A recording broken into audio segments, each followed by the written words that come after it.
Hey, everybody, welcome back to Bible Bites. Today we're going to answer the question, is the grass really greener on the other side? So stay tuned.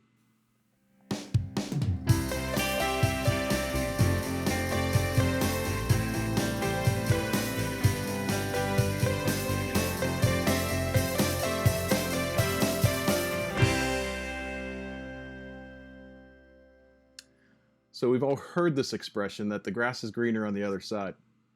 Well, living here in Texas, it's hard to drive down the road where you don't see ranch after ranch. And one thing that you always will notice, no matter how big the property is, no matter how much pasture that is on a ranch, a lot of times you're going to see the cows at the fence with their heads stuck through, trying to get a bite of the grass on the other side. Hence the expression, the grass is greener on the other side. And from our point of view, it looks silly. You know, you see a cow when he has hundreds or thousands of acres to eat from, and yet they want that forbidden grass that seems to be on the other side of that fence.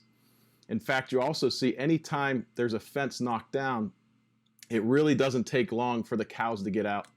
And I can't tell you how many times I've actually seen cows that have escaped from the pasture that they're in through a broken fence, only to turn around and stick their head through to the other side where they actually were to eat again.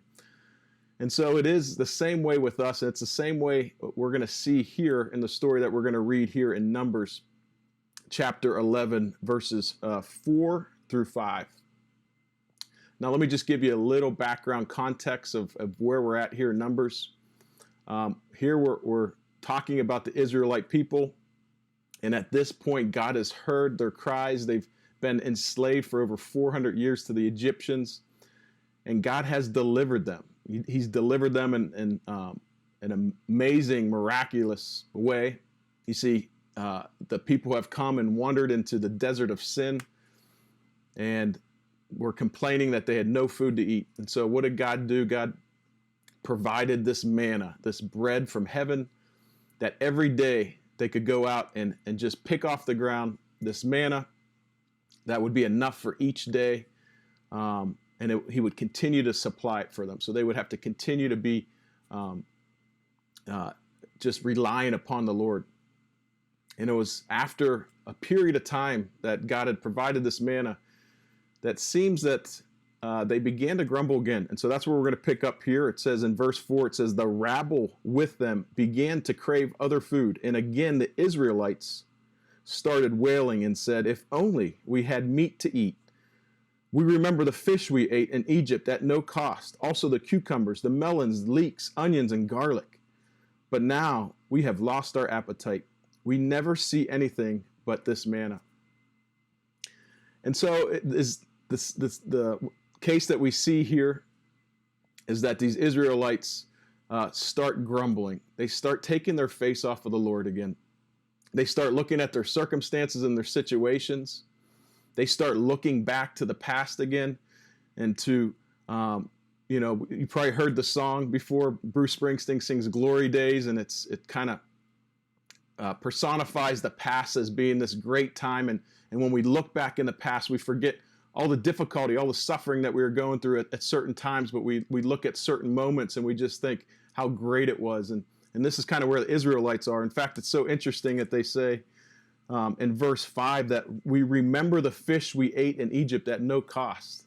How interesting is their wording there, at no cost, as if this was just given to them free, forgetting that they were slaves to the Egyptian people, and the food that they were given was actually only to sustain them to continue working for free under the Egyptian rule. But yet, when you look back at things in our past, we do the same thing, and we just look back and say, oh man, I wish I was back there again. Things were so much better. I had so much more. It was such a better time of life. But we never really look at the full picture. And I think the lesson that we can take from this is we got to be careful of where we're looking. Are we looking back, or are we looking to the sides? Are we looking to the pastures on each side of us, or to what our neighbors or other people might have? Because either direction, if we're looking to the back or to either side, it's going to bring discontentment. We're going to continue to want more and more. And the truth is, these things that we chase are never actually going to fill us. It's only when we look ahead, we look forward, we continue to follow God and seek his face, not his hand, and trust him, trust the promises that he gives us, that we can truly find peace and contentment in our lives. So thank you again, and I appreciate you guys joining me, and join us again tomorrow for another Bible Bite. Thank you.